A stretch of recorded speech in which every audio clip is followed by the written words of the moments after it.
mother believes my father's death was an accident.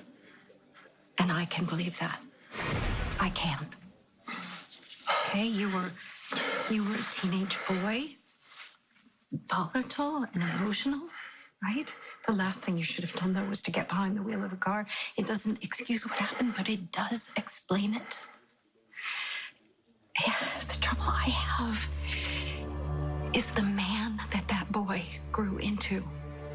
You have the hardest time being honest about anything. You have a hidden agenda all the time. Not this time. Oh, please. You've got to be kidding.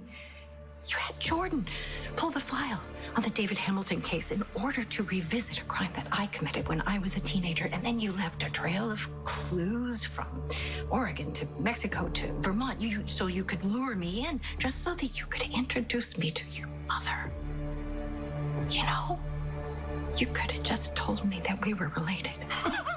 Would you have believed me? I'll take that as a no. You had to come to Mountain Landing long-term care on your own, for your own reasons. So, what about you? What are your reasons for caring for your mother when she continues to reject you? All families have secrets, Laura. You and I need to get to know one another better before I share any more of mine. I prefer you keep your secrets and you leave poor Charles. Deny it all you want, but you must be starting to realize how alike the two of us are. I'm nothing like you. Do you really think it's a coincidence that we've run into one another at the firing range? Taking aim at enemies, real or imagined? But I only take aim at imagined enemies. David Hamilton being the exception. His death was an accident. Like our fathers. Yes, we both made terrible mistakes when we were young. But the difference is how we've lived our lives since then. I have tried to make the world a better place in whatever tiny way that I can, but you've made killing a way of life. You have no proof of that. I was framed for the crimes I was in prison for.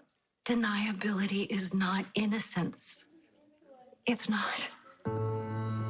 At some point, you made a decision to abandon your conscience.